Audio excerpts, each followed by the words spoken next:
Barbara Carr, this is the story of a girl. This is a story of a girl, Barbara Carr. This is the story of a girl who cried a river and drowned the whole world. I'll bet you guys haven't heard the rest of that story. I'm here to share it with you today. Meet Kat. Kat is the girl who cried a river and drowned the whole world. Let me tell you about Kat. Kat is a businesswoman. She's a mother.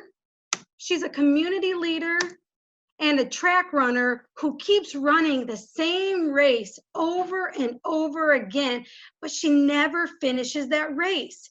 It's been really frustrating for her and stressful that she has so much going on, and she feels like she's getting better, but every time she goes out to that race, she just can't finish, and she doesn't know why. And one day she realizes that she has a problem. Let me tell you about Kat's problem. Kat's problem is tall. He's skinny. He's always staring at Kat. It really makes her uncomfortable. Every time she turns around, there he is, peering his eyes right at her. And he's always taunting her. Every chance that she thinks she's doing good, there he is to laugh right in her face. Every day, every minute. This guy is just relentless. He's nonstop, and she's just getting frustrated by this guy. His name is Ned. Let me introduce you to Ned. He looks like this. He's a very long to-do list that is never, ever done. Ned is also the racetrack that she keeps going to that she never can finish that race on this racetrack.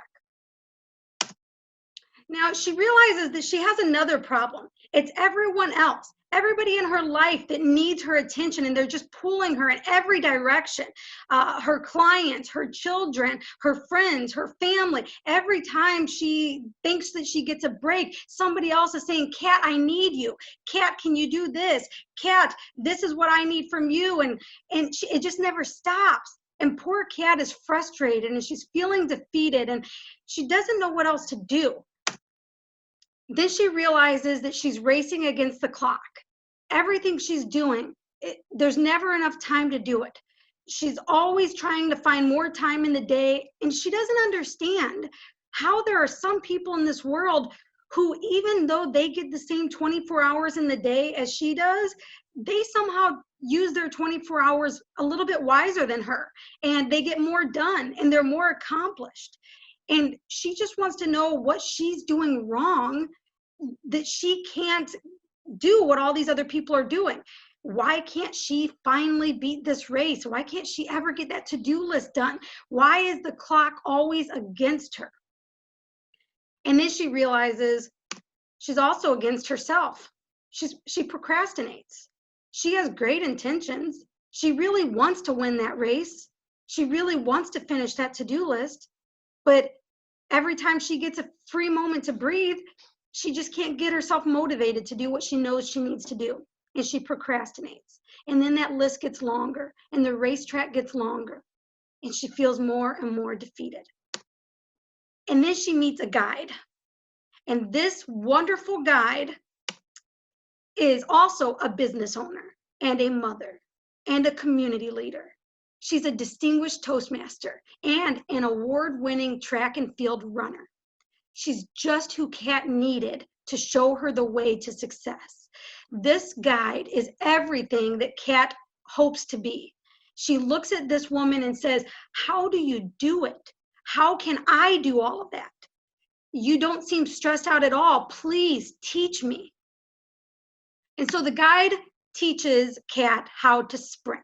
This is her paradigm shift.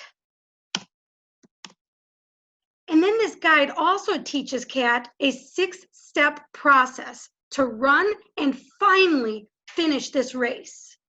And this same 6-step process helps her to get a grip on her to-do list. Remember, that's Ned. And she takes Kat to the track, and she tells her a couple of things. This is the track and field track. And she tells her, Kat, you have to start now to win this race. And then she walks her through these 6 steps. And it takes Kat a while to really learn these 6 steps. But then the guide tells her, Kat, you have to commit. Every time Kat starts saying, I can't do this, this is too much, this is too hard, her guide reminds her why she's doing this and what the end is going to look like when she finally finishes that race and completes that to-do list. And she says, Kat, after you apply these 6 steps consistently for 28 days, you will win your race or beat Ned, the to-do list. Kat ran her next race in record time. She was so excited. After she learned how to finally run this race and to finish this race, she also learned how to accomplish that to-do list. Now she enjoys extra time with her children and a lot less stress overall. Kat is so happy, and she's telling everybody about this guide because she wants everybody to be a champion like her. Every area of Kat's life, she now feels like a winner. She went from feeling defeated and overwhelmed and all kinds of negative emotions, and now she knows that she is a champion, and she is proud of the hard work that she's put into it. Now, I'll tell you guys, not everyone is ready to sprint the way that Kat did. You have to be in a certain mindset, and you've got to be in a certain moment of the game to be able to commit the way that Kat did. And it's not easy. There's blood, sweat, and tears when you really learn how to sprint. Kat got tired of having shin splints and cramps and muscle strains and overwhelm and frustration and all the stuff that comes with every role in her life of being a businesswoman and a mother and a community leader and all of the things she does. It got too tiring. She wanted to be able to handle it all. And she did, you guys. She did. She made a choice to commit and to change. She set herself free, ladies and gentlemen. Kat is free. Kat is now a butterfly. She has evolved, and you can too.